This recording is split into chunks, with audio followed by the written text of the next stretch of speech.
Tell him, McCluskey. Tell him what time it is. Little Hen says it's time to rock and roll.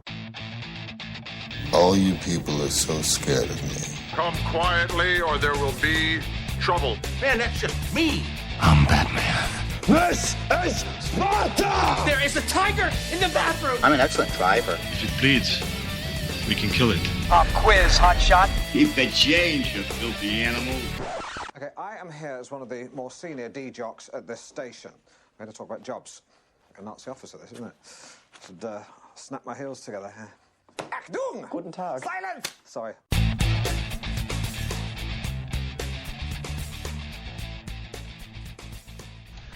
Hello and welcome to this week's Monday Movie Show on Monday the 22nd of August, and I go on holiday tomorrow.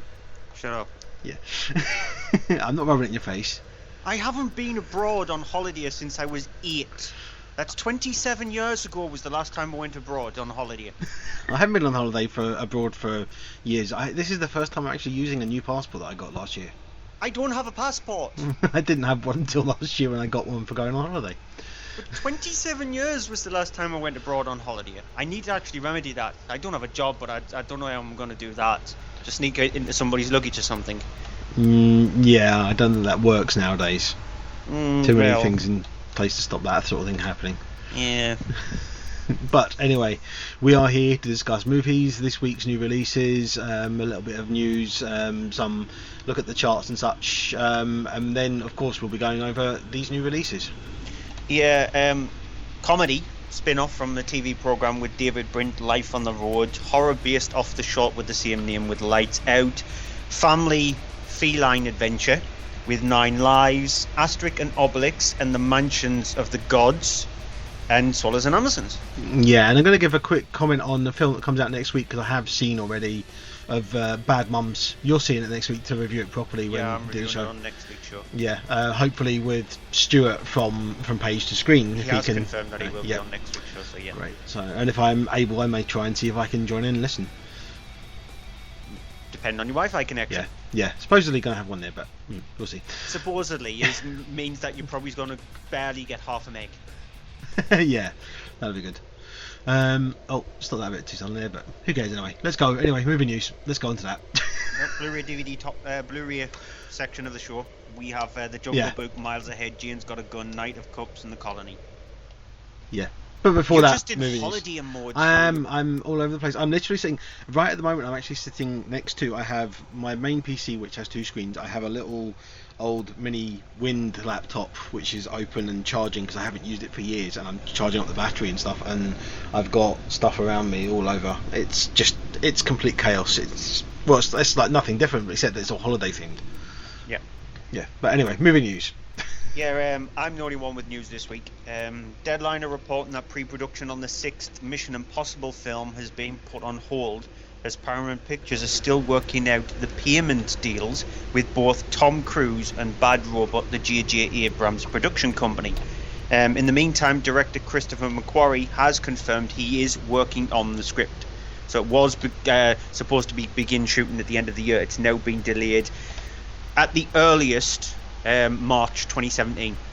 I have an issue with this, at the fact of that obviously it's about Tom Cruise getting paid a lot of money, but the reason it is because Tom Cruise, the way he seems to work in a lot of his films is that they get paid, he gets back end deals, and what that means, for anyone who doesn't know what that means, is basically he gets a share of a percentage of the profits that are taken at the box office. So I mean, it's maybe why he does films that are that good. You know, generally his films make money at the box office. He's not really been in that many films that made losses. But of course, because of this, then Paramount are freaking out a bit because of the fact that it means that I don't know what it was, his paycheck was on the last one, but he probably earned quite a nice pay packet for that, considering that it did take, what was it, something like half a billion? Yeah, that did make him the highest paid actor of 2015. That was Dwayne "The Rock" Johnson. Yeah, and I know that Robert Downey Jr. has been in that sort of position as well, because I think he got part of the back end deals on some of the Iron Man films. Yeah. I don't know exactly how much, and I think he got a part of Avengers, which of course was then what kicked off a whole load of bigger problems because of the fact that he basically got a percentage of $1 billion. And then he didn't get that for the sequel. Yeah. It was So- only for the first one because they were smart with the second one because they realised that it's going to make stupid amounts of money and they're not going to give him like 10% of it. Yeah. So I mean, it's how these things kind of work with the big actors. But I mean, if the thing is, if they don't make films like that, they make sequels that don't have the original actors in them, then chances are it may not be a big hit. I mean, it's happened with lots of other things where the actors were dropped. So Yeah, that might happen to Fast and Furious because it's finished wrapping up at the moment. I haven't got it down written as news. It's finished wrapping up, and Dwayne The Rock Johnson congratulated everybody on the set apart from Vin Diesel because supposedly they've had a huge, massive spat.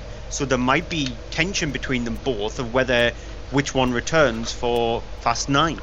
yeah. Well, I mean, the thing is, Vin Diesel is a producer on that series too, so that's going to come into play as well. And they can probably drop Dwayne Johnson's character, considering that he was only made sort of like a bigger input in the last couple of movies, whereas Vin Diesel's character has been in more, and he's much more of an important character in the film. Well, there was talk about him being in a spin-off on his own, so if he's not in the next Fast and Furious films, that doesn't matter if they get the spin-off going, because it means they'll have another franchise going with him. Which they'll probably will do that. Yeah. It's been confirmed that Jared Leto has joined the cast of Blade Runner 2. He joins Harrison Ford, Ryan Gosling and Robin Wright. This I'm looking forward to. It's not going to be the same thing. I don't know what to expect. 'Cause it's been, what was it, 86? Somewhere in that region. Something about then that Blade Runner was released, and it is a classic film, but it's a film that a lot of people aren't big fans of. There are a lot of people that I know that you get people that are really big into sci-fi and they love it. People that are just into kind of thrillers and they're not massively into it, and they watch it and they just don't get it. I have a friend who I lent it to years ago, way back, and he watched it and he hated it. He absolutely hated it. I don't know if I got him to watch it again now, he may be more in the right mind for it, because it's one of those kind of sci-fi films that it's very sci-fi. You have to kind of be in the mood for it and be of a more sci-fi mentality. So I guess now, cinema goers are more that. So it's good. I just don't see what they're going to do, how they're going to follow it up, because obviously we're past the time of what the original one was set in now, aren't we? I think. Yeah, Denis Villeneuve is the director of it. Yeah, so we'll see how he handles it. Having said that, have you seen his trailer? The trailer for his new film for Arrival. Yes, I have, and it actually looks pretty decent. It does look very, very good, doesn't it? I'm very interested in seeing that. So that'll give us an indication of how he handles sci-fi. Yeah. It looks like An American Werewolf in London is the next film getting the remake treatment, with original director John Landis' son, Max Landis, set to both write the script and direct. More sequels that we don't want, or remakes that we don't want. The original one is a classic. I mean, again, it's one of these things that you show it to people now and they're like, nah, it's not that good, but it's one of those films that it is a great film. It's like Blues Brothers. It's that sort of thing, and then they had Blues Brothers 2000, which was not that great. They just tried doing the same thing modern day. It's going to be a sequel, like it was going to be a remake, like the sequel, like American Werewolf in Paris. And it's just all going to be horrible CGI. We'll see how he handles it. Variety have confirmed that John C. Reilly and Will Ferrell will be starring in Sony's Holmes and Watson, a comedy version of the classic duo. Ferrell will play Holmes, and while Reilly will play Dr. Watson. Yeah, I'm not sure what to think of this. It's the first time there'll be a comedy version of Sherlock Holmes and Dr. Watson. Yeah, although if you think about it, there is kind of a little bit of a comedy version out there with young Sherlock Holmes. Has some very kind of comedic elements to it. It's sort of. It's more like. That's my phone going mad. It's more like an adventure film with hints of horror and tiny touches of comedy. This is just going to be a straightforward comedy movie. Yeah. So it'll be the first time that Holmes and Watson has been made into a comedy film. We're going to start then having a wave of all these literary characters made into spoof versions. Yeah, Dwayne Johnson has confirmed that work has begun on the new Jumanji film. He's also confirmed that the film is in fact a sequel and not a remake or reboot. I mean, he's doing Jumanji, he's doing a remake of Big Trouble in Little China. He's certainly on cue to be the actor that's going to annoy me the most for being in remakes and prequels of Baywatch. Things that Baywatch not so much, because I mean Baywatch the original. If you go back and look at it now, there it's has terrible. been a Baywatch movie. A TV movie. Yeah, there's still been a movie based on Baywatch. Yeah. So But it's just he's doing all these. He's not doing any original properties now. He's just doing sequels and remakes. It's nice. Yeah, a sequel. Yeah.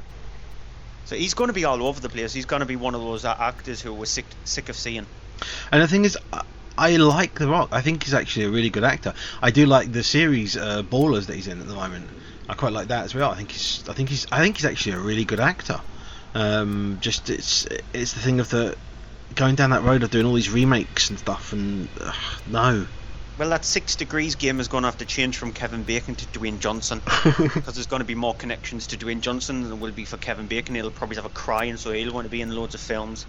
It's been announced that Lost Boys is to be turned into a TV series. Oh yeah, I did see this. I don't know how I feel about that, because I do love the original Lost Boys. The sequels are absolute trash, but the original is a great film. The second one's awful. The third one slightly redeems itself a little bit. No.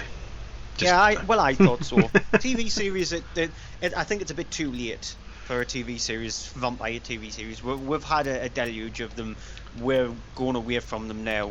So you need to be more inventive with the supernatural stuff that you actually do, i.e. strange things. So vampire I still haven't stuff. seen that yet. So it's not. Don't tell me that's got vampire stuff in it, because I haven't watched it yet. I've only seen up to episode 3. I've got like 5 episodes left. So I actually want to watch them. That's 2 episodes more than me.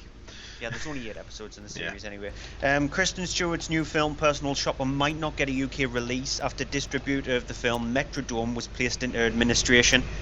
Yeah, we did see about this, didn't we? We were talking about this briefly. It's just the fact that it broke at the end of the show last week. Yeah, it's a bit of a shame, because the UK film industry distribution is not in the best of places as it was before that, and now it's going to be even worse. So I actually really worried about this.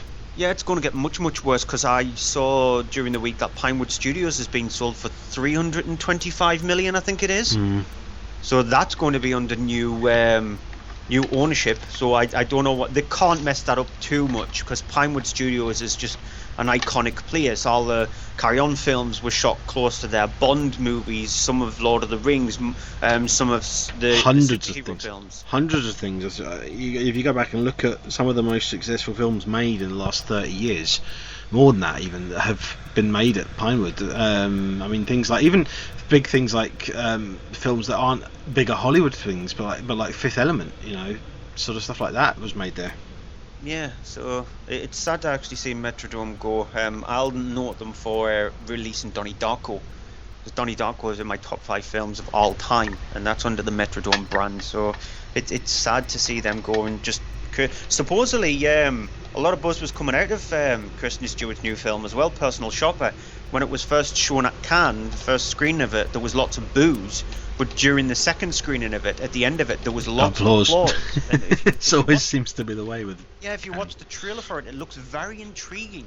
So it's just a shame that it might not come out over here. It just depends. They might get a distributor, but we can but hope that Metrodome maybe gets some help or something, or someone comes along and buys it and does something good with it. Yeah, I would hope like a Canal Plus or a small like company like that, if they look to expand a little bit more, it would be nice to actually see a company like that, because Pathé has disappeared pretty much. Don't know where they've gone. It's been a while since I've watched a film with Pathé's titles on it. Pathé was a UK Fox thing, wasn't it? They did all the UK stuff for Fox, so it'll be nice, like you said, to see Metrodome picked up by a company, and I'm hoping it's somebody like a Canal Plus. That's all I've got for news. Okay, UK box office top 10 then. We'll go through these pretty quick, because not a lot of change really. Number 10 is Secret Life of Pets. Yeah, it's a fun family adventure film. It surprised a lot of people, because this was a movie that was predicted to do okay at the worldwide box office this summer, when in fact it's actually been one of the standout hits, unlike films like The BFG, which I said to you before we came on air, that it's looking to lose around about 100 million, which is insane. Which is, if that's the case, it'll be Steven Spielberg's biggest loss. More than Hook? Yeah. And that's inflation as well. It'll be Spielberg's biggest loss, because it's only made around about 140 million worldwide, and its budget itself is 140 million. You need to double that for advertising costs and all that kind of stuff. Okay. So it's going to lose a big chunk of money. Right. So that's sorry, the Secret Life of Pets at number 10. Number 9 is Star Trek Beyond. Yeah, it goes back to the old-fashioned feels of like the Star Trek TV series. This again, it hasn't done as well as people have predicted to over the summer. It's fun.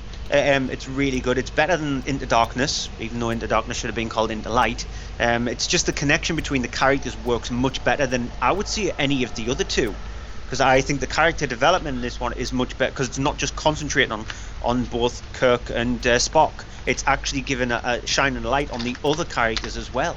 Yeah, although I agree with that. The shame is that there's a great job of developing all the major characters, and also developing a new character with this character of Jayla that's been brought in, which I think they should keep around, because they're going to do another one, they say, and they're not going to recast Anton Yelchin's part, so he's obviously going to have to be sort of put in the background and bring in a new character. And I say keep that character that they've set up there, because they've done a great job setting up this new character, but they have done equally a bad job setting up the villain in Star Trek Beyond. The bad guy in that film really is not good. It's very, very typical bad. We'll never see him again. Number 8 is The Shallows. Yeah, I think this is one Colette Sarah's best film. He's done movies in the past like Orphan and Unknown and House of Wax, so it's not that hard to actually better any of them, because what he's gone and done is he's gone and taken the formula of a shark movie, but doesn't show you the shark that much, and makes the movie more about tension rather than showing you the shark ripping into people or lots of blood and gore. There is hints of blood and gore in the film. It definitely has that as well, though, yeah. But not as much as you might think in a film like this. Blake Lively plays pretty much the sole person in the entirety of the movie, and so it's on the film itself is on her shoulders, and I think she does a really good job. It was surprise movie of the week for me last week. It was, yeah, for both of us. Number 7 is Nerve, which is fine. Nerve is okay. I know you reviewed it on last week's show, and I only seen it the day after. Or did I see it on the Monday? You saw it on the day we saw it, yeah, I think, because you were talking about it. Yeah, I did. It's fine. It's got an interesting premise. It's from the same people, Ariel Schulman and Henry Joost, who did Catfish and the last 2 Paranormal Activity movies. And again, I think this is their best film. They haven't done very many films. It's got an interesting premise. It never fully follows through with the premise. It feels at times like a music video, but when it gets to the tasks that they have to do, even though some of them are a bit lame, that's when the movie actually sparks into life. That's when the movie becomes interesting. I may have to try and see it again at some point, because I didn't hate it. I didn't love it, though. I had problems with it. I definitely had problems with there seemingly being a lack of tension in some scenes when there should have been. A couple of sort of stunt sequences in it where there should have been a lot of tension. It should have been white knuckling it, basically. And I wasn't. I just sat there and I was just like, yeah, okay, it looks good, that's it. And I do love the way it looked, and I love the soundtrack, because it's got a great soundtrack on it. But I found it kind of lacking in the direction. I think the direction was a bit flat. But I'm willing to see it again and see, because I've heard someone else say the opposite. They came out and they thought it was a really good film, and they thought it was really thrilling. So I just didn't have that effect with it. No, it's not thrilling at all. It feels like a movie made for the, when movies were coined as the MTV generation. Yeah. So like the mid-noughties. It feels like a movie that belongs in that area there, the MTV generation. Like, it's very vibrant, it's very high octane, and that's the way they sort of like direct their movies. But I think, like I said, it is the best of them because it's got a little bit more coherence with it, and when it does actually manage to get some of the scenes together properly, it works. It's just scatterbrained at times and tries to be like music videos, which doesn't work. Okay, number 6 is Pete's Dragon, which I know you haven't seen. It is kind of typical Disney thing. It's a live action version of the animated sort of classic, and it's not bad. It doesn't have anything special. It's very, very kind of humdrum, typical Disney sort of values, and those sequences of predictable. This happens, and you kind of guess what's going on. But it's fine. Nothing bad with it. Nothing. It's very, very kind of just a safe kids family movie. Nothing wrong with it. Number 5 is Mike and Dave Need Wedding Dates. which I've not seen. You've not seen that either. Okay, this is the one that's based on the true story of the two guys who put out an ad for looking for dates to go to the sister's wedding. It is kind of almost a kind of gross out comedy, but it has moments that it does make you laugh. It's nothing exceptional. It's not terrible as we've seen some of the worst things come out of comedy, things like Paul Feig stuff, and especially things like Judd Apatow. It's not that kind of a level film, but it's nothing exceptional. It's not going to be one of the best comedy films of the year. It's not the worst films I've seen in the year. It probably won't be in my top 10 worst films. It's not that bad. It's just very okay. Has some laughs. I don't know if it actually made the 6-laugh test or not for me, but it did make me laugh. I do remember that. Number 4, as we were talking about earlier, the BFG. Yeah, it's lost a lot of money. I can see why it's done it. It's a lot of critics love the film. People who are going to see the movie sort of like more on the fence with it. I'm sort of like more on the fence, but edging towards the bad side rather than the good side, because apart from Mark Rylance's performance in it, which is fantastic, the rest of the film just feels just missed. There's a missed opportunity with it. It doesn't have the sparkle that the animated feature from the 80s does. Number 3 is Jason Bourne. It's the weakest out of the main Bourne films between Paul Greengrass and Matt Damon. I just think that the set pieces, even though they are quite well shot, just doesn't have the impact like the first 3 films did. Yeah. Number 2 is Finding Dory. Yeah, it'll be part of my mentions for Best Animated Film of the Year when we do our awards things at the end of the year, because it definitely does deserve that. It's slightly worse than Finding Nemo, but Finding Nemo is like in the upper echelons of animated films. This is still really entertaining.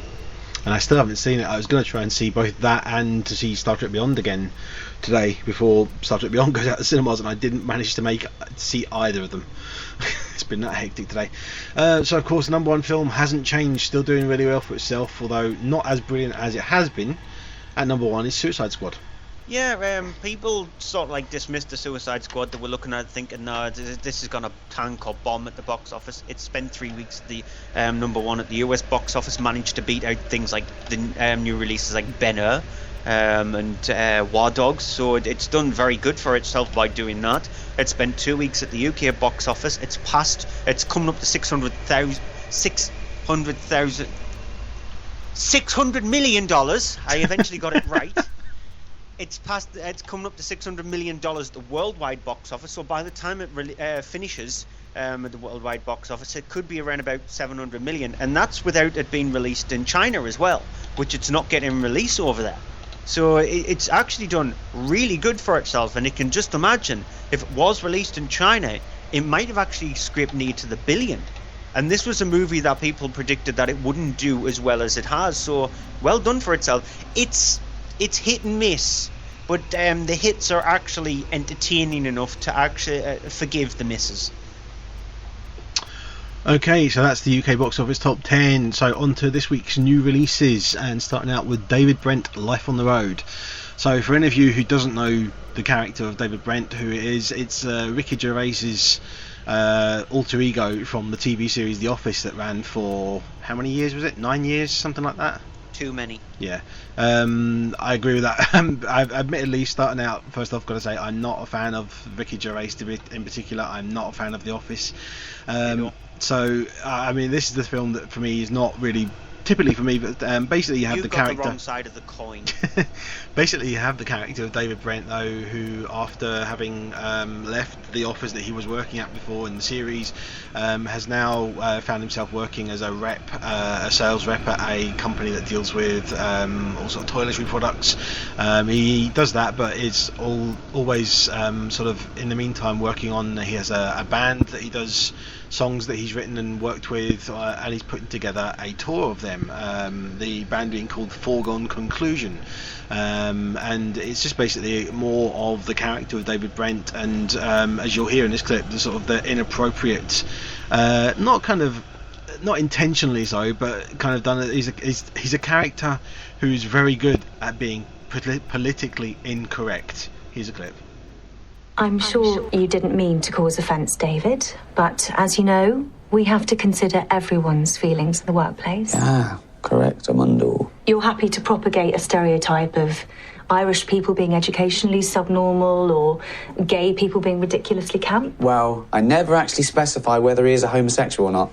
So that's in your mind. What about telling sexist jokes to women? Oh, you're saying I should only tell them to men? Sexist? No, I'm saying you shouldn't tell sexist jokes at all. Oh, okay. You said something about bras. Yeah, just harmless fun. Go on.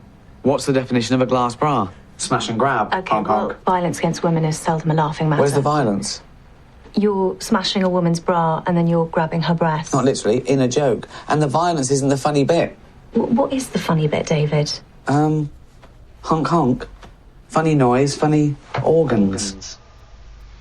So, as you heard in that clip there, you're getting the sense of the style of humour. I mean, if that made you laugh, then if you're a fan of the series, if you're a fan of the character, if you're a fan of Ricky Gervais, then fair enough, this may be for you. For me, it just wasn't a great thing. It had a feeling of, like, all the way through that someone had basically gone to Ricky Gervais and he'd seen Spinal Tap again or watched it recently and gone, you know what, we can do that with David Brandt. We can just do a music sort of mockumentary on the road thing, spoof thing with that. And you know, it's got this thing, we have interviews with all the other members of the band who don't necessarily like him that much, don't get on with him that well. You have all these things of people that are, you know, there and involved with it and all that sort of thing going on. And it's there's nothing wrong with the film the way it's been put together. It's just it's down to really a question of the sense of humour of the story and the question of whether or not you like Ricky Gervais' sense of humour of that character. And I'm going to basically say now, I'm not into that character at all. I'm not into Ricky Gervais' sense of humour for a lot of things. I find him very flat and blunt and just not. A lot of stuff doesn't work for me. There are a couple of gags in here that make me laugh, and that clip there we played just now in the cinema did get some big laughs when I saw it with an audience. So it's not, I don't think, a failure. It's just more of the same of Ricky Gervais doing the Office character. And if you don't like that, you're not going to like the film. If you like that, you may go to the film and then be surprised because it's more that same kind of thing. I don't think, though, that it's anything exceptional. It's you know, miles above what The Office did. I think it is just kind of more of the same, bit humdrum in some places, and that's perfectly fine. Maybe as well, if people have been following the original series and they really like the character, because obviously when you watch something over time you do get into a character and you like the character or dislike the character, then there's going to be that to it too. But for me, just wasn't a factor, wasn't a big thing. I just watched it, came out and was like, okay, that's 90 minutes, I won't get back, done. You know, I didn't hate it because of the fact of that I didn't love it. It's literally a non-movie for me because of the fact of that it's just, it doesn't work for me. Well, that clip there I didn't find funny at all. I found it actually quite excruciating because the way he actually tells the jokes or comes across with his humour is very deadpan. His voice doesn't seem to like elevate the joke. Like when you watch a comedy movie, you can tell when the person's trying to emphasise the joke or do a kind of humoristic thing. In that there, it just was very bland. And if that's indicative of the entirety of the movie, with him having little sniggers at the end of it going, yes, that was a joke, that's why you're supposed to laugh. Yeah, I mean, it has this whole thing of his character, which is one thing that I really find annoying, is that he does this thing where he's saying something and he's like afterwards, you know, and a kind of that's him. He's finding his own film more funnier than anybody else is actually finding exactly it. Sort of thing, yeah. You know, that'll really get on my nerves. Yeah, exactly. That's the kind of thing. If you don't mind that, because I'm guessing that's like a character trait that he has in it from the series, then fair enough. But for me, no, it doesn't work.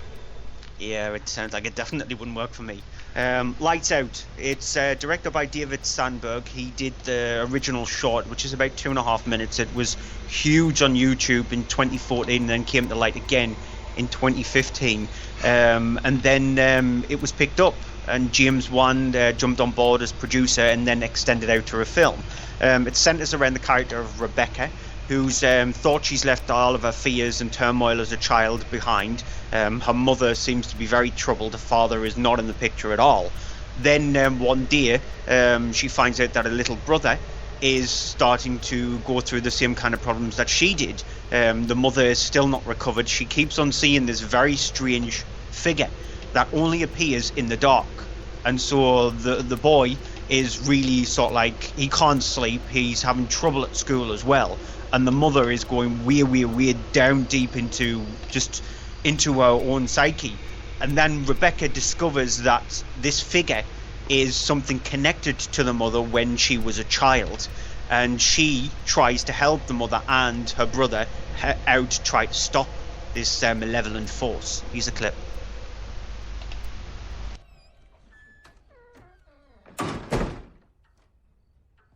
Bex? Bex! Fred! All right, Bex, hold on. Mrs. Wells? No! No, Fred! Mrs. Wells? Stay in the light! All right, Bex, hold on.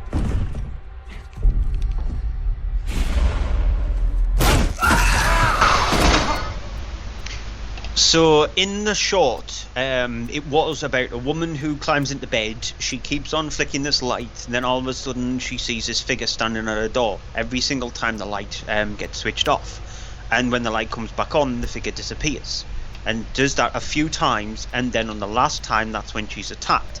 That's the premise of the entirety of the film. This force only lives in the dark. And so you're told to keep the lights on no matter what. The only way you can properly see her in the dark is to use a blue light. So the kind of stuff that forensic scientists use to see fingerprints. Ultraviolet light. Yeah. So it's a blue light or UV light or whatever you want to call it. Now the film itself, because it's taking that premise from the short, and what it does is it uses that premise multiple times. You can predict when the scares is going to happen, because it pretty much uses the same kind of pulses. In the first one, it's like 5 light switches, and then this thing attacks. In this one, it's pretty much the same. It starts off with a woman who's late at night at work with her boss, and she's flicking on the lights and seeing this black outline. And on the 5th one, it attacks her. And the same with the person at the other person at work. He has to dodge himself through these lights to try and get away from it. And so a lot of people will look at the film and think it's a one-trick pony because it uses the same kind of premise throughout. The film itself is actually better than a one-trick pony. It's not like a brilliant horror film where it will scare a lot of people. There are a lot of jump scares in the film. I didn't jump once at all because it's just the way my mind works. When I've seen the short of something, I know the ticks of it, and you know you can actually click your fingers when you're going to see the scare. You go, no, and that's when it happens. A lot of people who I went to see in the cinema anyway might not have seen the short, so they were actually jumping and screaming more so. They weren't acting up neither, because you could tell that they were tense, and so they didn't want to laugh. They were actually screaming for screaming's sakes. So in that case, it works on that front. It steamrolls through its running time as well. When you think that, here's where the third act is going to begin, the film ends. So you've already actually been through the third act, and so the last 20 minutes just absolutely bombards you with nothing but scares in it.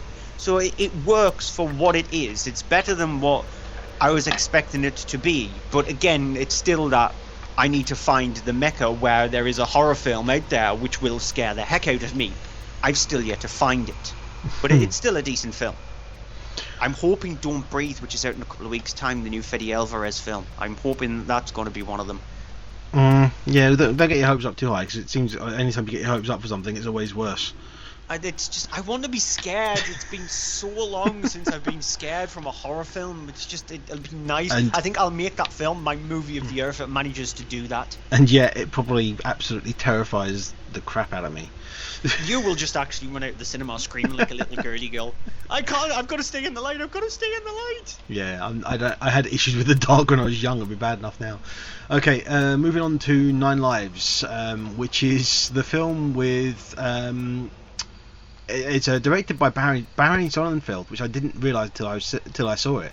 But it's starring Kevin Spacey as Tom Brand, who is the main character of the film, although he's not really in the film for that much. He's in it for sort of the first 20 minutes or so, and he is a big businessman, owns this massive business and a company that's built a new big building in New York, which is going to be the tallest building in the world.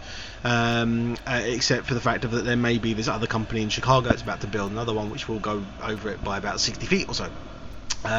He is married to his second wife, played by Jennifer Garner, and they have their young daughter who is sort of looking for getting a present of a cat from her father for birthday because of the fact that he's never around and she wants that, and he never ends up getting her the present she wants.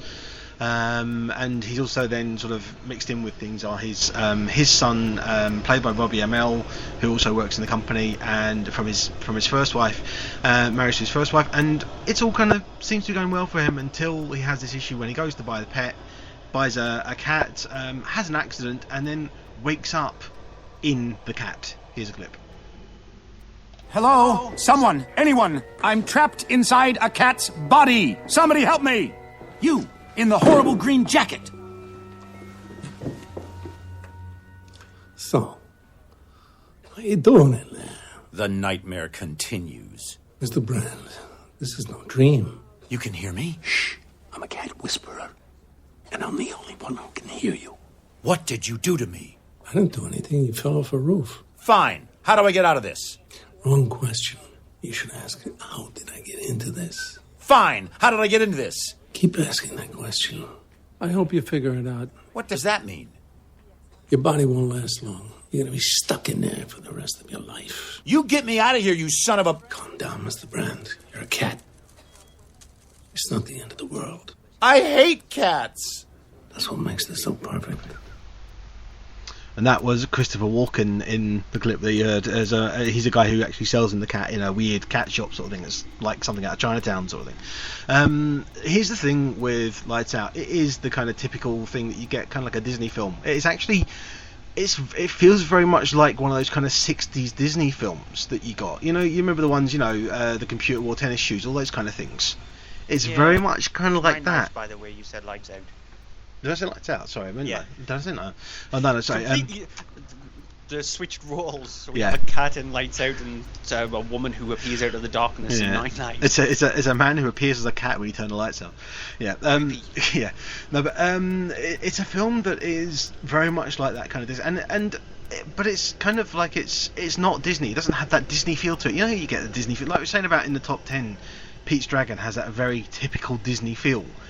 This has that kind of the idea like it was at some point a Disney script, and then Disney went nah and turned it, and someone's come along and gone change a few things, add this, make this, make it a little bit weird, and then Barry Sonnenfeld's come along and gone, oh, we'll get Christopher Walken in to play that guy. He's really kind of creepy and funny and odd, and do the whole thing, and it's very weird, and it has basically scenes in it which are just fun and stupid, and it's got really, really bad reviews, but it's the thing that it's not really. It's a film that it doesn't take itself seriously. It's funny.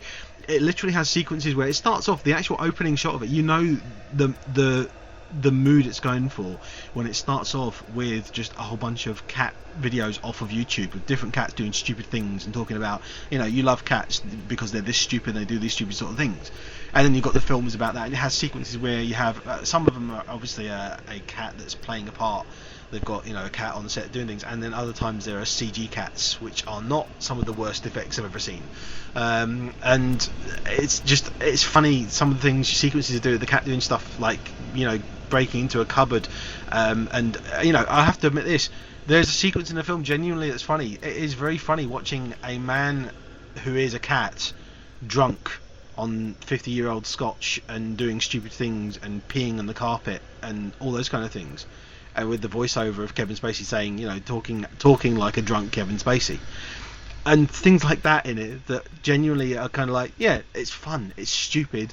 It has got this whole kind of, all family, by the end of it, it's all resolved sort of thing, Disney kind of thing. But it's oddly entertaining and fun. It's not a long film. It's 87 minutes or something like that long. And it's perfectly fine. I laughed at it. It definitely passed the 6 laugh test, if anything, for just the stupid animal moments of, a cat jumping on things and stuff. And it's fine. I had no problem with it. I think you're the only person too. It's got a Metascore of 11. It's got a Rotten Tomatoes score of 7. Yeah, but if has this got one of these things? I'm actually going to have a look at it and see what the thing is. Audience score is 44%. Yeah. On Rotten Tomatoes. So the audience score is a lot higher than it is, because it is one of those films that, in fact, audiences will get more than critics, I think. Yeah, it's got a 3.7 out of 10 on IMDb. It's got 5 writers as well. Yeah, I can see that. But that's what I'm saying. It's like it's had a history of somebody wrote it as like a Disney film, and then Disney went, nah, we're not interested in it. It's a bit too 60s Disney. And then someone's come along, someone's added stuff to it, they've gone off it, someone else has added stuff to it, and it's just gone through rewrites until someone's gone, you know what, I'll make it. Yeah. Asterix and Obelix and the Mansions of the Gods. It's a movie it's taken 2 years to come out over here. It was released in France in 2014. It's directed by Louis Clichy and Alexandre Astier. In the UK, you've got voices from Matt Berry, Jim Broadbent, Greg Davis, Harry Enfield, Nick Frost, who does Obelix, Catherine Tate, and Jack Whitehall, who does Asterix. It's a very simple story. It centres around Caesar. He plans to build a huge, massive city on the outskirts of Gaul, where both Asterix and Obelix lives, to try and actually sandwich them in there, to give them no opportunity but to give up their city and to move into the huge, massive Roman Empire. So Caesar can take control of more of the area, and so it's up to Asterix and Obelix to try and stop them. Early on in the film, we see them trying to pull down trees to build up the city, and then Asterix and Obelix get these seeds where they can instantly grow trees. So it's a tete-a-tete between them to try and grow a tree before it instantly gets cropped down. There's another scene which involves a guy. He ends up winning a place in this new city, but he doesn't want it, and so he ends up having to battle against lions. Now, the thing with Asterix and Obelix is the animation is very bog standard. It's very, if you've seen any of the films, it tries to use computer generated CGI in this one, and it doesn't work, because in the previous ones it's much more fluid because the animation is hand drawn. In the more later ones, it's because it's using computer stuff, it feels too flat. It sounds very strange that the 2D animation seems to be more alive than the 3D stuff. It's just that there's no detail on the characters at all. There's no detail in the world. The thing that brings the story along is the fact that it's only on for less than 90 minutes, and the humour is there. If you know Asterix and Obelix's humour, it's very slapstick, very like Laurel and Hardy kind of stuff from the 1920s, 1930s, and if that really makes you giggle, then you're going to find a lot of humour in this one. I found the film to be average. It uses a lot of samey kind of jokes. There's a few bits and bobs which made me smile, made me smirk, but overall it's just a very average movie. It's released in 3D as well. From what I've heard, I completely avoid the 3D because the 3D is supposedly awful. But yeah, it's fine. Okay, just going back to Nine Lives, I'm looking at a couple of the actual critics' reviews on it. Okay, there's two here, right? This gives you an idea of the tone of what this film's like. One says it's not that Nine Lives is terrible, it's just that it's not terrible enough. Okay? Okay. And the other one, inspired by watching this film, this critic has come up with a line that says, a film that leaves you with that sinking feline. And then this guy here said, at 87 torturous laugh-free minutes, the film could change the most avid cat fancier into a kitty hater. And that was from Rolling Stones. Okay. A magazine that's noted for their movies. Swallows and Amazons, which is directed by Philippa Lowthorpe. It is based on the book by Arthur Ransom, so it's not the first time it's been adapted to screen. I think the original was about as old as me, sometime in the 70s. There's been an adaptation. This is obviously a lot more modernised version. You have the Walker family, and you have these children that have basically gone on holiday with their mother during the war. Their father is away, actually on a ship at sea. The mother, played by Kelly MacDonald, has taken them to sort of from their home on the south coast to sort of more central England, to a place where they've been before. And there's a big, massive lake, really, really big lake. And in the middle of this lake is a little kind of island that the children know of and children want to go to. So of course the children sort of nag. They have this boat they want to go on, and they're going to go and basically sail there and camp on the island eventually. After nagging away, their mother decides to give them the option they'll go. And they'll do this. Meanwhile, there is all these other things going on to do with a character played by Rafe Spall, who is someone who may have connections to the government and to sort of spying on things to do with the war. And the question of which side he's on and what he's doing exactly comes into play, and sort of as he crosses lines repeatedly with these children and with a couple of men that are around, sort of looking around and asking questions about him. Here's a clip. Cats Captain John will now introduce his crew. Able Seaman Tatty Walker, in charge of the ship's log. It's very important to keep a record of a voyage, for posterity. Ship's boy, Roger Walker. I don't want to be ship's boy. I want to be lookout. That's what the ship's boy does. Keep your eyes peeled. Master Mate Susan Walker. Master Mate, are you sure you've got everything? Mm-hmm. Oh, remember Tatty can't use matches. You've a fine crew here, Captain. Aye, aye, Mother. Here's a win, lad. All aboard!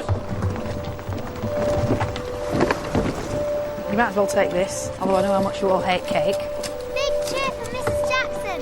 Hip, hip, hooray! Here's to Swallow and all who sail in her.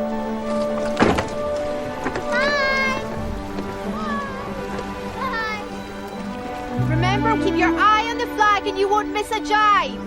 I want that boat back in one piece, or Mr. Jackson will have your guts for garters. And no sailing at night. That's one of the deepest lakes in the whole of England. They'll be back before tea. So you have this whole thing of Swallows and Amazons, and the Swallow is obviously the ship they're in, and they call themselves the Swallows, and then they meet this a couple of girls that are the Amazons that have a ship called the Amazon, and they all sort of connect that, and it's a film that is perfectly fine. It's not a bad film. It is a film that does struggle at times with, and I don't mean it horribly, but the children in the film, some of them are not the best of actors. They could have maybe looked around and cast some maybe children actors that would have been better. They're not anything bad acting. It's just that it's a lot for them to carry the film. Some of them, and there's some scenes where it's perfectly fine and they give a good performance, and then there's some scenes where it just I found it a bit wanting, really. I did find though that it was a really fun film. The thing is, it's a very, very British film. It has that very British feel to it. It is, yeah, and it's done. Obviously, it's set during World War. I think it's World War II. I can't remember exactly what year it is, but it's during the 40s stuff. So it's very much of that feel, and it's very much of the attention to detail. It looks beautiful. It's filmed in certain ways when it's absolutely brilliant. There's some really great sort of cinematography scenes when there's a bit when it's only one of these small, like a 5-person ship, boat, and there's a scene where it's shot from above and they've placed it and everything on this big lake to look at as if it's at sea. And they're basically out. There's just this ship and nothing else in view, and it's really nicely done. It's got some great way it's been filmed, great way it's shot. The directing is fairly good. The whole story of the spy question, all that going on with Rafe Spall's character, is very much kind of, as much as it's probably being faithful to the original story, given the time when that was set and all, it's very kind of contrived, and a lot of things we've kind of seen before. So it's nothing special. It brings nothing special to it.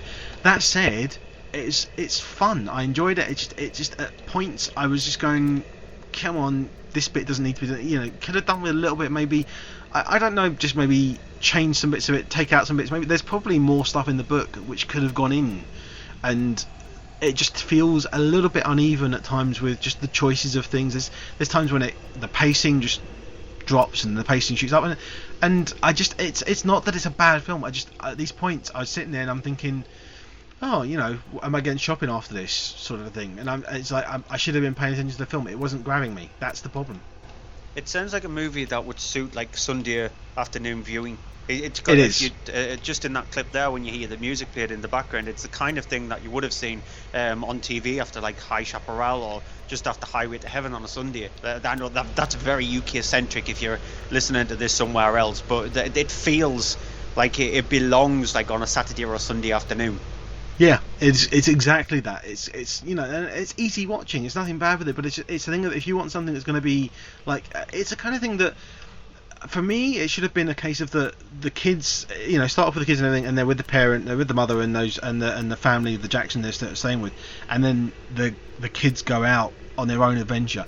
And I wish it had felt like kind of like, you get these films where you get a kid and they go out and you kind of see the film through the kid's eyes, like something that Steven Spielberg would do really well, and he makes it really kind of, it's almost like the kids are at war sort of thing, Yeah. I really wish it had kind of done that. I wished I had seen it through the kids' eyes. See, you know, the world as big and scary as it is to one of the kids is like a 5-year-old. So, you know, see the world as big and as scary as that. At one point, one of them nearly drowns, and it doesn't really have a feeling of like, oh, this character's going to drown. This character, you know, you go, oh, it's going to be fine. It didn't have that peril to it. It didn't have that. This is the world, this is what happens sort of a thing. It felt very protected, and that's the problem with it, I think. I don't know if that's... I don't know the book. I have no idea if that's how it is in a book, but I have a feeling that if it's one of these kind of things, you know, like the stories of the children and stuff on journeys and stuff, you know, Famous Five and that kind of thing, it was always much more bigger at stake sort of feel to it than there actually really was, because of the fact it's through the eyes of a child. Yeah, well, if I remember correctly, Swallows and Amazons has got more of a feel like the Railway Children than it does with Famous Five. So it doesn't have the turmoil there, and that's why I said from the clip there, I can gather it suits more of like a Saturday or Sunday afternoon viewing. Yeah, I mean, I don't get me wrong, I enjoyed it. I thought it was perfectly fine. I do think it was better than the other two films that I reviewed this week. But it's just the fact of that it's going to be it's going to be my movie of the week. But it's basically only because of the fact of that it's the other two are not of the same level of just basic solid films. But you know, if there was other things come out this week, I'm sure it would be forgettable completely. Yeah. You want to quickly go over one other film because I'm reviewing it properly next week, and you've already seen it, and you don't know if it'll actually be in the charts. I get a feeling it will be, because I mean, Bad Moms, which is written and directed by John Lucas and Scott Moore. Now, I did have a clip, but I haven't put it on, so I won't bother with it anyway. But I think we've actually played it at the end of the show previously as well. But it's a comedy with Mila Kunis playing a mother who is just recently sort of separated from her husband. She's got these two kids, she's raising them, she's a mess and everything, and there's all this thing going on about the school having a PTA, and the person running the PTA is Christina Applegate's character, who's one of these absolutely horrible characters, just, you know, runs it like it's her only thing in life is to basically mess with people and stuff. And it's a weird thing that Mila Kunis' character then, you know, challenges her and says, you know, I can't do this anymore, I'm not going to be a good mum, I'm going to be a bad mum, and does all these things, and it turns into, you know, kind of the Hangover for mums. And that's fine, it's not bad, it's got some laughs in there. It's got some uncomfortable moments in it as well. I don't know if that's just because it's as a man watching a comedy with female sort of comedy subjects sort of thing, but perfectly fine, had fun with it. I did laugh more than 6 times, and you know, it's fine. I don't think you'll like it as much as I did, because you have a difficult time with comedies. We'll see on next week's show when it gets a proper review, and so but, you're not going to be here to have your ear blown off if there is a rant in there. No, I do have to say, I think if I was, you know, doing movie of the week and it was down to this or the other 3, it would be this. It would be Bad Mums, but I can't count it really because it's not out properly. Nope. And it was purely because of the fact that I enjoyed it more. I had fun with it. I had a good deal of fun with it. It was very kind of, you know, walked out. Yeah, I laughed at it. Okay. But it will be probably reviewed by me on next week's show. Yeah. So that's it. Oh no, you've got one more left, haven't you? You've got... Nope, no, that's it. That's it. I'm thinking you started Asterix again. I've already done Asterix. Yeah. It's just completely... Yeah. Right. Okay, we're going to take a break. I'm going to take a break. Yeah. We'll be back in a minute. Or 30 seconds. There was a real sense of you were doing something wrong, but that did give it that feeling of excitement. When the reveal of the film happens, that's when it just becomes absurd. And the atmosphere and just the sense you get whenever you go into it is undeniable. It did absolutely zero for me, which could be for the hype. What we've just discussed there is just scratching the surface on it. Hi, I'm Eric England, the director of Contracted, and you're listening to From Page to Screen, the horror show. Right, welcome back to this week's Monday Movie Show, into the Blu-ray and DVD section, or as I like to call it, the home release section, where we're looking at these films. We have Jon Favreau's live-action version of The Jungle Book. We have the kind of true story of Miles Teller's life in Miles Ahead. We have a western with Jane Got a Gun, a Terrence Malick film, which I'm sure Stuart is dying to tell us all about, in Knights of Cups. And we have The Colony, or as it's also known, Colonia, based on a true event. And it's Miles Davis. Miles Teller is the Miles actor. Teller, yeah, sorry, Miles Davis, yeah, I'm all over that. I was actually it's literally because I was just looking at something on the screen just now, and it had about War Dogs next week, and Miles Teller is in that, so it was saying about that. Supposedly it's been getting quite dodgy reviews. We'll see. There's a chance that I might actually get to see it or review it on next week's show. On top of that, we have our TV movie of the week, but it's the Blu-ray and DVD top 10. Before we get into it properly, I'm actually going to try and do this every single week. Have a look at the films that failed to make the top 10 that were reviewed on last week's show. So actually failed to make the top 100 in total was Louder Than Bombs. I'm really ashamed that happened.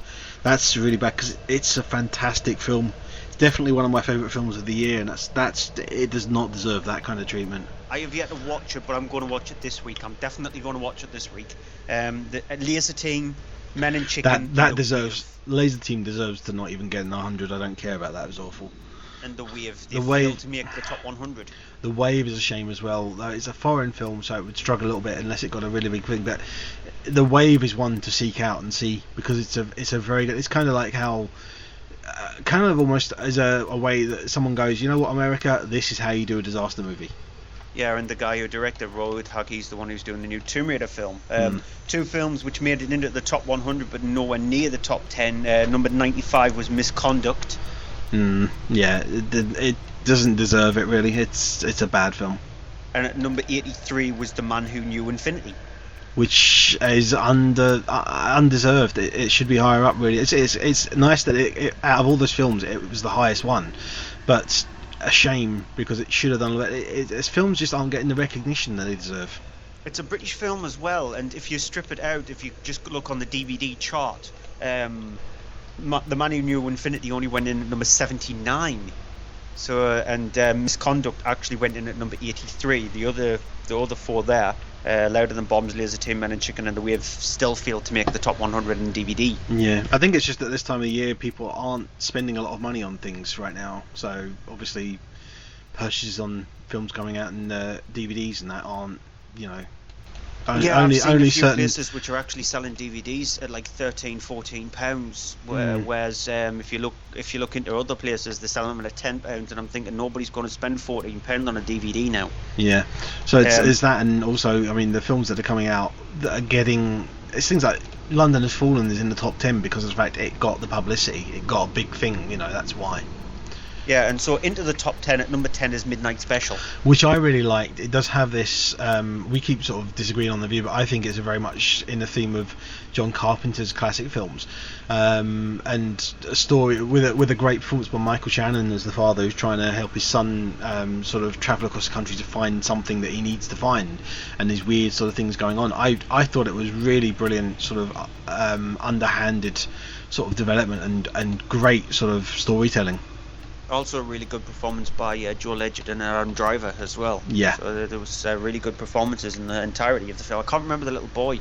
But I can't either, yeah. He is very, very good, yeah. Number 9 is The Revenant. Which, as we keep saying, see it big, see it loud, do it justice, because it's that kind of a film. It is an experience film. At number 8 is Deadpool. Brilliant, funny, wicked satire, disgusting, humorous, everything great, and a few things that aren't, but still go along for it. It's brilliant. Which, by the way, you've used your one usage of the word wicked in a review of a film. You're not allowed to use that word at all this year unless the film has got wicked in the title. At number 7 is a new entry for Criminal. Which is just Criminal. It's terrible, it's bad. You wonder how they managed to get everyone into it that they did. They drugged them. Yeah, I wouldn't be surprised. You got Tommy Lee Jones makes an appearance in it. You have the main character is Kevin Costner. Yeah, pretty blanked his name, and it's understandable. It's just a complete mess of a film. It's awful. It's just a shame as well because it's got a great idea behind it, but it's just awful. Yeah, because when we were going over the list of the films that we're reviewing on the DVD section of this week's show, when I said that you were doing Jane's Got a Gun, you went, I can't remember that film. Yeah, it's normally the films like Criminal where you do remember it, and so with something like Jane's Got a Gun, you have to either rewatch it or read all the stuff on IMDb and watch the trailer again to remind you of the film. Yeah, Criminal, it'll stick in your brain because you know it's awful. Number 6 is another awful film with London Has Fallen. Yeah, it is the sequel that nobody wanted. It's the typical bad sequel that's just cashing in on the supposed franchise before the franchise even gets started. Really, it's horrible, awful film. At number 5 is Zootropolis. Brilliant, imaginative and ingenuitive film. Ingenuity. I don't know. It's a great. Ingenious. What's the ingenuity? No, I don't know. Eddie the Eagle's at 4. Yeah, I did really love it, Eddie the Eagle. I thought it was a great film. It's a fun film. It's got some great performances by Taron Egerton and by Hugh Jackman, as much as he's in a kind of almost like a cameo role, bit sort of expanded upon that. But it's a great sort of good feel-good movie. Great, good, feel-good movie. Yeah, great, feel, brilliant, great, word good, logic. feel-good. Yeah. Number 3 Stop is mocking Batman me. vs Superman: Dawn of Justice. Which I really like the theatrical version. I really like the ultimate version. Yeah, I wish they just call it the director's cut. It's a much better film. It makes a lot more sense. It's great, better storytelling, and its pacing is so much better. And I mean, it adds a full half hour to the film, so it's a 3-hour film. And I'm glad they released it because they deserve to. It deserves to be released to make it right, because the cinema version was badly done. But I think if you like comic book films, you watch the ultimate version. I have a friend who hadn't seen it at all, didn't manage to see it at the cinema, and he saw the ultimate one. And he goes, brilliant film, loved it. And he didn't have any of that experience of the theatrical one. He hasn't had a chance to go and see to watch back the extended version, the theatrical version yet, to see it and just see how badly they kind of ripped it to shreds. And the ultimate one is a lot better. For you, is this another Alexander? Because wasn't the theatrical cut of Alexandra terrible compared to like the director's cut? It was. I think the director's cut. I think there's been 3 cuts of Alexander, because there was a cut that was made, then there was a cut that was shortened, and there's a cut that was even longer, and all 3 of them are bad. Yeah. So it's not in the ilk of Alexander. There's another film which has done it, which you like the director's cut over the theatrical version, and I can't remember which one it is. I like the theatrical version. You thought the theatrical version was okay, but you think that the director's cut is much better. It was Kingdom of Heaven. Kingdom of that's the one I'm thinking of. Kingdom of Heaven is a phenomenal film, and the theatrical cut is. I saw the theatrical cut of that, and I just knew. I go, that's been edited, that's been cut. Someone's come in and just chopped out a whole load of stuff there. It was so obviously badly done. So is that Batman vs Superman: Dawn of Justice? Then the theatrical version's like Kingdom of Heaven. It's a similar kind of thing, although the theatrical version of Batman v Superman is better than the theatrical version of Kingdom of Heaven, because Kingdom of Heaven is terrible, the theatrical one.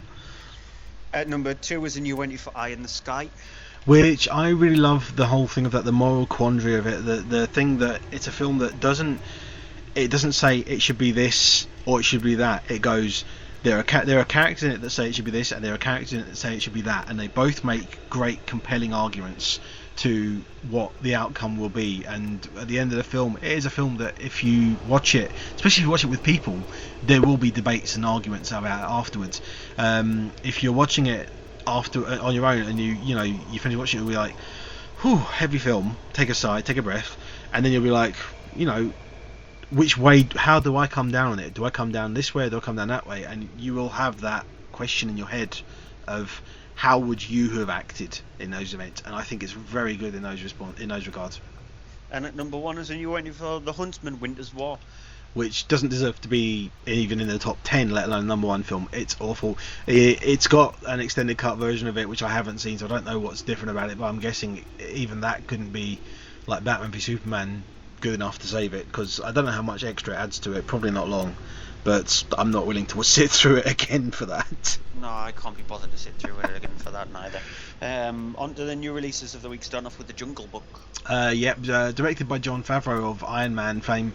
It is a retelling of the original story, because it's taking the original novel, Rudyard Kipling's book, and it's then also entering it back into it elements that were created for the Disney animation one, such as the songs.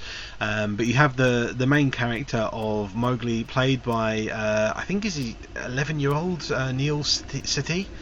I may be wrong on that, but he's the only live action person in the whole film. And it's a film that's been sort of shot mostly on all on sort of green screen on stage, but it's all been care taken to painstakingly create the effect of a forest, and to create that. And you have in there, of course, him having to deal with being kind of forced out of his pack of wolves. You have the tiger of Shere Khan, who's voiced by Idris Elba in the film, has come along and sort of saying, you know, man's forbidden, man is dangerous, man needs to be destroyed, and he wants to, of course, kill Mowgli, who has to go on a journey with Bagheera, his jaguar, played with the voice by Ben Kingsley, and along the way encountering Baloo, the bear, voiced by Bill Murray. Here's a clip.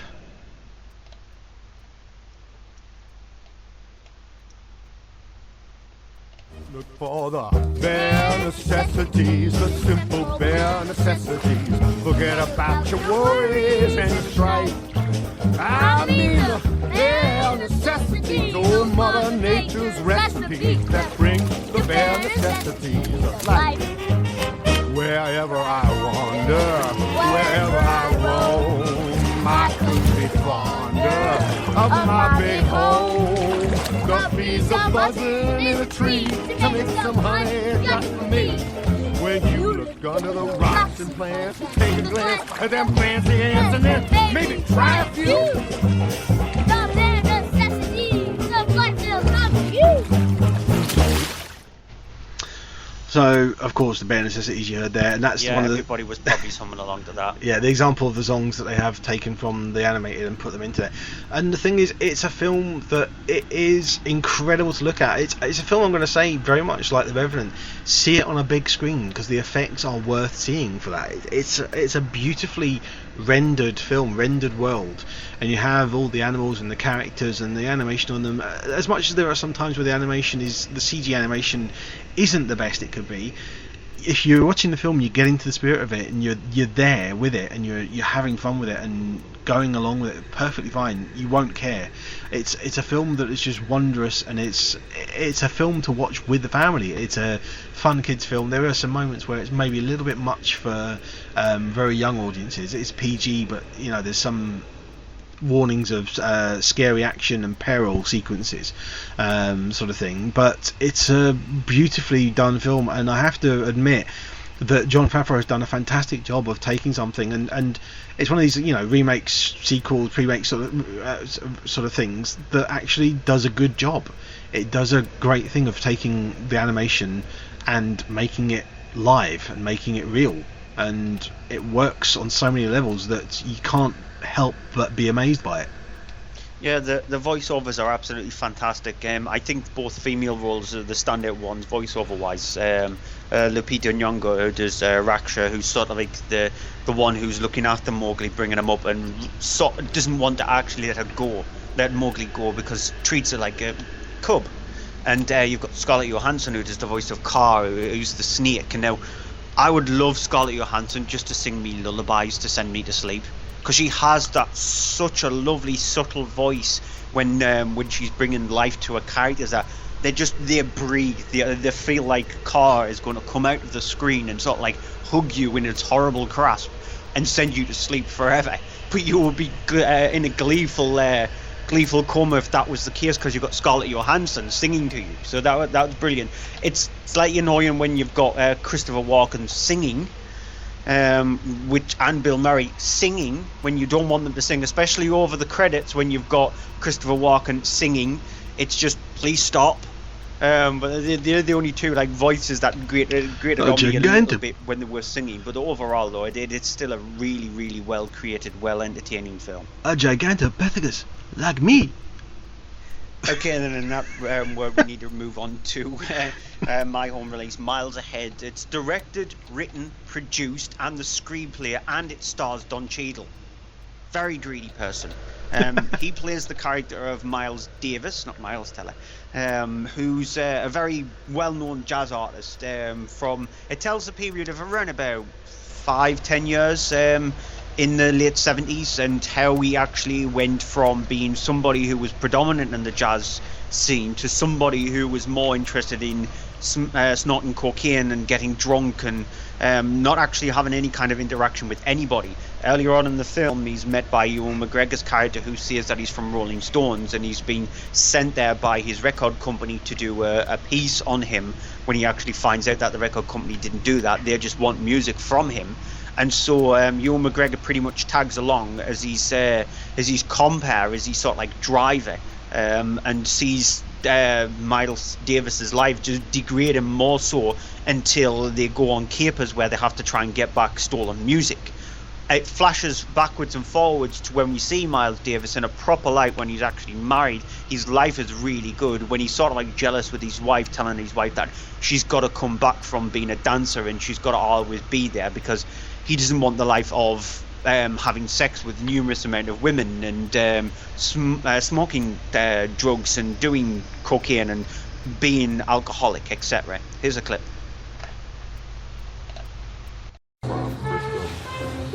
Yeah, well, he was back. Hey, Anna, let me get a 20 spot. Sure, Miles. Hey, you know Phil. Well, thank you, buddy. Sure thing. See you later.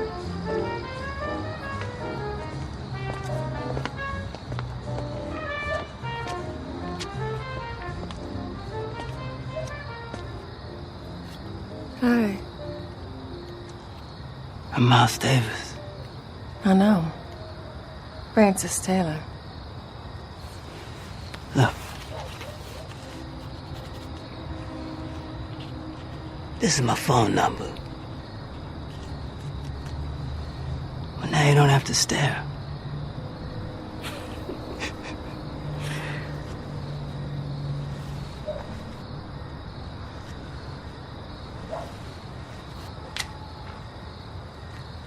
Bye-bye. Bye.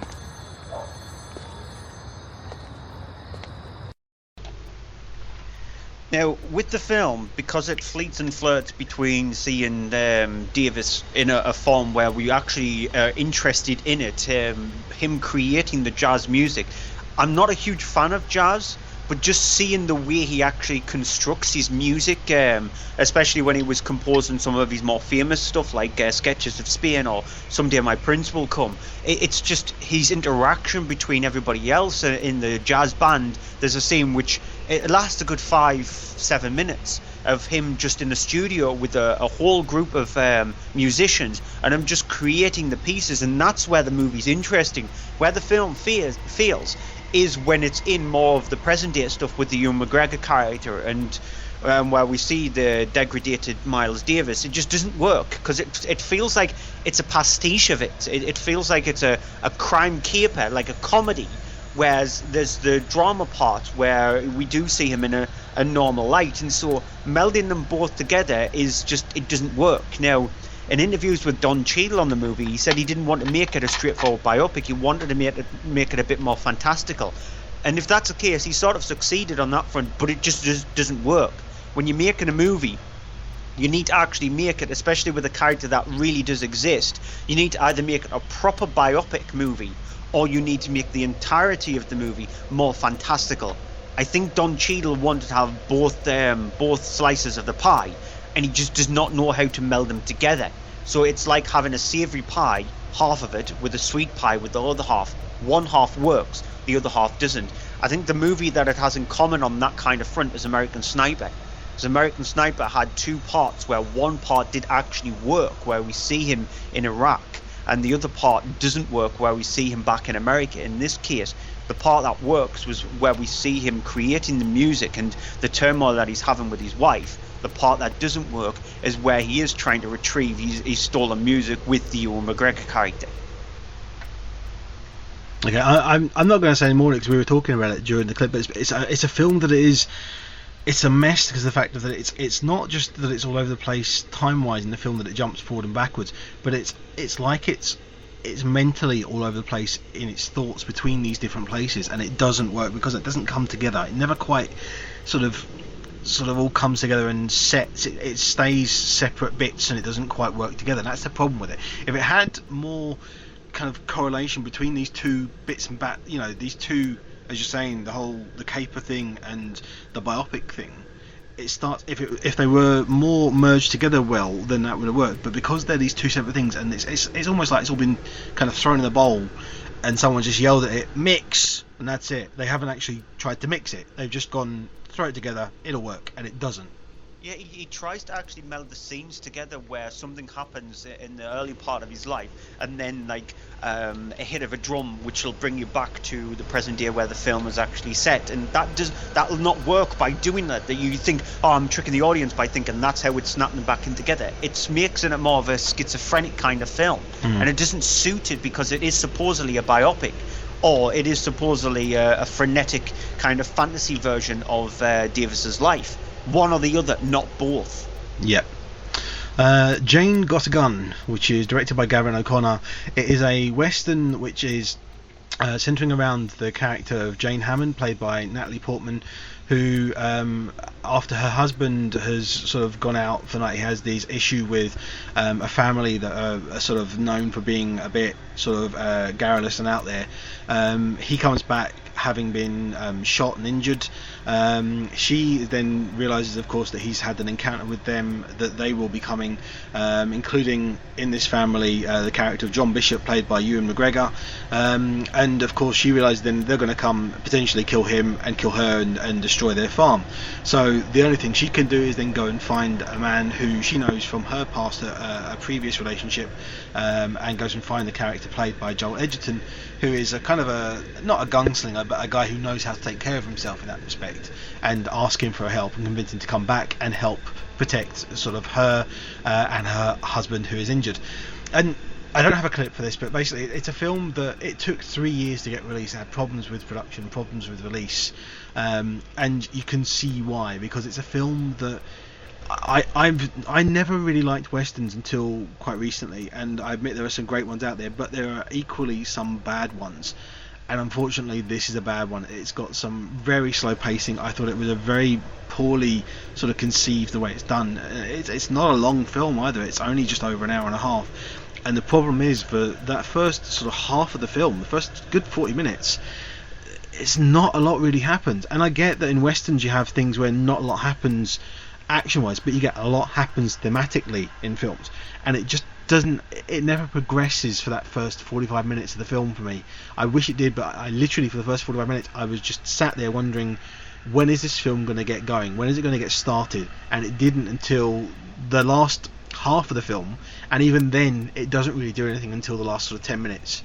And I'm not saying about the action bits, because there is a little bit of action bits in it, but it's just very much a very slow paced, very underwhelming, and kind of disappointing given the cast involved. I really was expecting more. It's just a shame that it's not a lot more kind of the classic western. It's more of the stoic people sitting around, not much happening, couple of lines said to each other, and it's all done with a look, which if it's done right can be fine, but it's not in this. Exactly, that's how I felt about the film as well. On to Night of Cups, then, directed by one of our favourite directors, Terrence Malick. Well, I love The Thin Blue Line. Red Line. Red Line. Blue Line is the TV series. Yeah. Comedy series. Yeah, I don't like that though.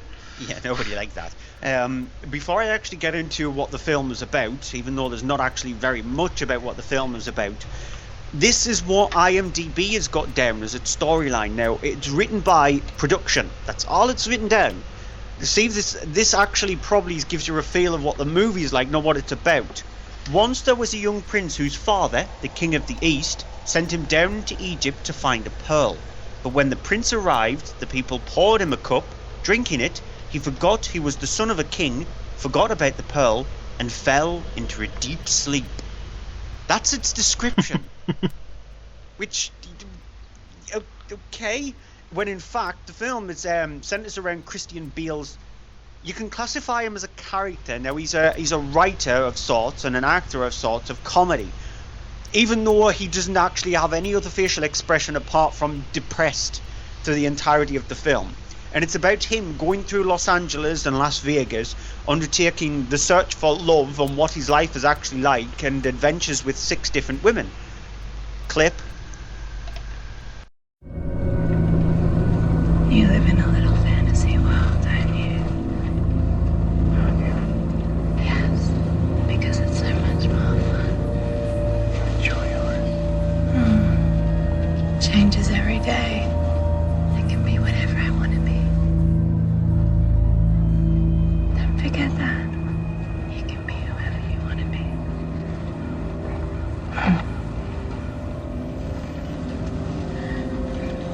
You can be a saint. You can be a god. I'll tell you, but don't tell anyone. It's a secret.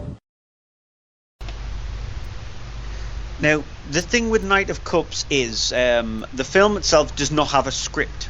It's the way Terrence Malick actually works with a lot of his films. He doesn't actually have the straightforward script. He might write some dialogue for the characters in the film itself, but he pretty much asks the actors to create their own dialogue. As a matter of fact, in the entirety of the film, Christian Bale didn't get any dialogue written for him whatsoever. He had to actually get the reaction from some of the actresses on board to sort of like read what they had down, just so he can get an indication of what he was doing. And in the film itself, you've got an amazing cast, and like I said, in the form of Christian Bale, Cate Blanchett, Natalie Portman, Brian Denny, Antonio Banderas, Freida Pinto, Wes Bentley, Imogen Poots, and that's just to name a few. The film itself is horrible. It is really horrible, because it is just, you don't see them engage in dialogue that much. It's them pretty much reading stuff that would be rejects from Calvin Klein adverts, or fragrances by Britney Spears, or that kind of thing, where you see somebody walking down the street going, life, love, j'adore. And that's pretty much how the film is actually played out. It's mind-numbingly awful. It's on for 2 hours, and the entirety of the film is like 30-second vignettes stitched together. So when you watch like a horror movie like an ABCs of Death, where you've got 26 little films where they last about 3 minutes, this feels like there's about 70 different movies stitched together to create a film that I was watching going, will you just end? Will you just end? Now, Terrence Malick fans have even turned around and said this is his most pretentious film. There is a critic who we both like, who's a huge Terrence Malick fan, and he's actually included Knight of Cups in his top 10 worst films of the year. And this is actually a die-hard Malick fan, because he turned around and said this film is more than anything else, and I completely 100% agree with him. It just has no coherence, it has no structure to it, it's just absolutely horrible. Guaranteed to be in my worst films of the year. Guaranteed. Okay, moving on to The Colony then, which is directed by Florian Gallenberger. It is it's a German made film, but it's English spoken for the majority part, with Emma Watson as the main character Lena, and you have Daniel Bruhl who plays character Daniel, and it's set in it's based on true events, set in the 1970s in Chile, where she's a stewardess on a plane, and he is a man who is living in Chile and is involved in sort of the political action things that are going on there, and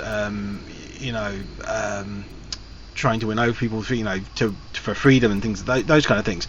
The problem is that when there is a military coup, he is caught up in things. He is actually arrested and taken away to a unknown sort of location.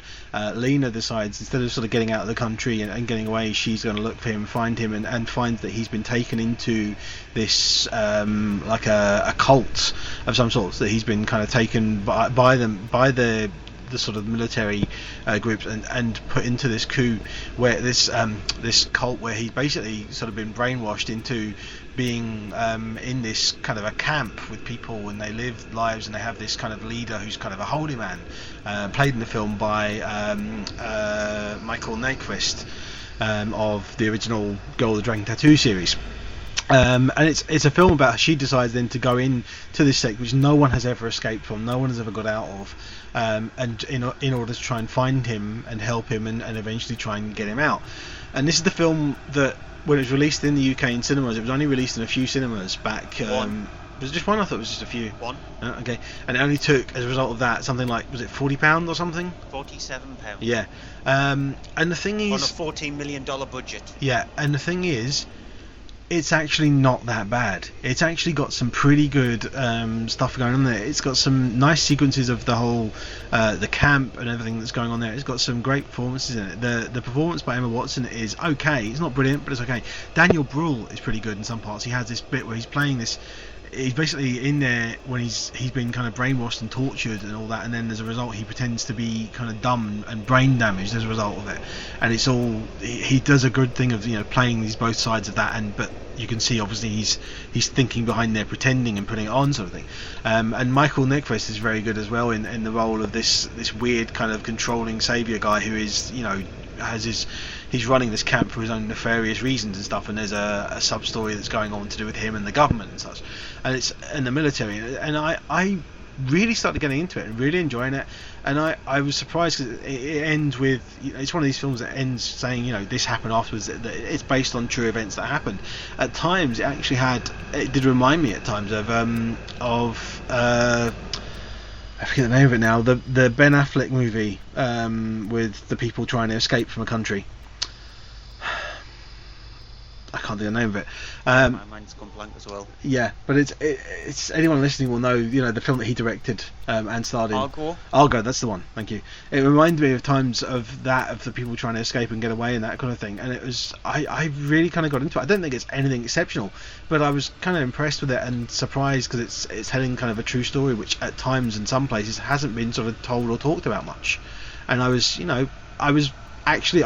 maybe because of the fact of knowing that it had only taken sort of £40 odd in the cinema that I thought, it's going to be rubbish, and that may be why I liked it more, but I did like it more.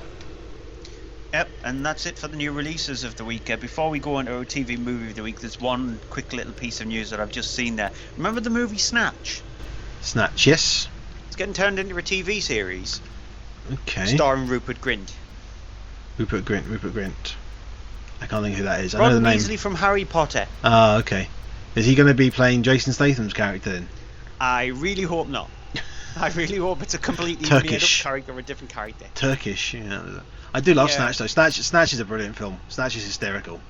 But not the kind of thing that you would actually put like Rupert Grint in there. No, I can't say I'd ever imagine that. TV movies of the week. Even though you're away on holiday, you're still going to have to come up with a couple of films. Yeah, that's all I've got actually, a couple, and it's on Thursday night. Both films on Thursday night. You have both on Film 4. One is at 6:40 p.m. and that is A Good Year, which I think is a very under. I can't think of the word. I'm completely Go simple, underrated. Yeah, underrated. That's it. Yeah, a very underrated film. I think a Russell Crowe film with Ridley Scott. It's the kind of thing they did after doing Gladiator, and it's not a big thing like that. It's basically about a guy who goes and buys a wine farm, a vineyard. Yes, thank you. I'm honestly going to go You're and run in into holiday mode, so I'm going to run into a wall in a minute and knock myself out. You won't be able to do that because then Kat will have to actually drag you along to the airport or whatever, and I don't think she wants to do that. No, but I really enjoyed it. I saw it a while later, and I was like, you know what? Why is everyone having a go at this film? It's really quite fun, and it's quite a good just a drama. It was perfectly fun. But then on the same night, you have another film between them. I can't remember what the other film is. But then at 10:40 p.m, you have The Mechanic with Jason Statham, the remake of the Charles Bronson one, but this is obviously because you have coming out soon The Mechanic Resurrection, It's which Friday. is is it this weekend? Yes. See it Thursday night, and then if you like it, because I kind of enjoyed it. I thought it was perfectly fine. Good, nothing brilliant, but it's the kind of typical Jason Statham fare. I'll be reviewing it on next week. Sure. Yeah, well, I haven't seen the new one. I mean, the original one. So, yeah. You know, if you like that one, then maybe think about going and see the new one, because the new one looks like it might be okay. It doesn't look, again, anything special, but it's Jason Statham doing an action role. What more do you want? I've got 4 films, but I've actually got them in order, so the last one is my movie of the week. So Okay. On the Horror Channel on Thursday the 25th at very early in the morning, so 10 to 3 in the morning, so that's late Wednesday night, early Thursday morning, is Il, or Them. It's only on for like 80 minutes, but it is. I would say it's probably the most tense I've been watching a horror film since watching things like Nightmare on Elm Street or whatever when I was a kid.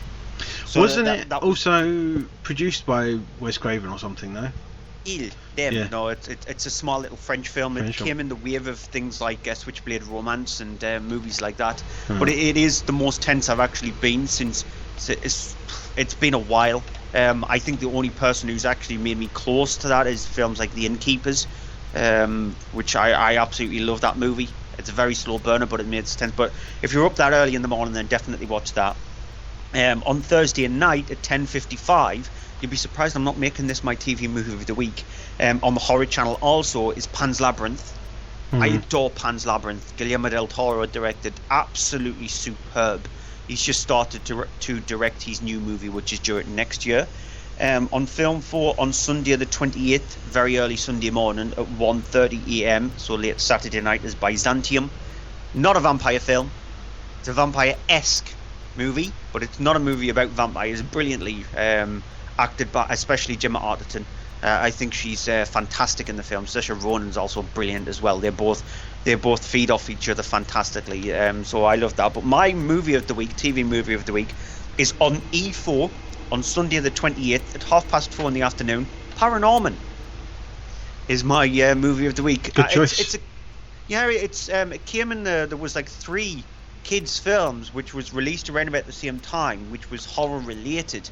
And Paranorman it's just brilliant. It's like stop motion-esque animation, because there's a new film coming out from Leica called Kubo and the Two Strings, which I really can't wait to see that. It looks absolutely beautiful, and this has got that kind of feel to it, and it's fantastic. It reminds you of the Monster Squad. It's the closest I've actually gotten to a Monster Squad sequel in a way, even though there's actually murmurings that a Monster Squad sequel could be going ahead, because Shane Black is definitely interested in doing one now. So I highly recommend Paranorman. E4 Sunday the 28th at 4:30 p.m. Movie of the week is Swallows and Amazons, and it's Lights Out for me. If you wanted something on Blu-ray DVD, watch The Jungle Book. But Lights Out for me, and that's it for this week's show. Andy is not back next week. Are you back the week after? I am away for 2 weeks. So you're not back the week after that, so I will be in charge of the show next week and the week after that. It will be on Monday, it will be 9 o'clock. Stuart Bannerman from Page to Screen, so make sure you visit his website from pagetoscreen.com. He'll be joining me. You've also got our website, mondaymovieshow.co.uk, facebook.com/Monday Movie Show, Twitter @Monday Movie Show. I'm at Cryptic Tadpole, Andrew's at EHDVD.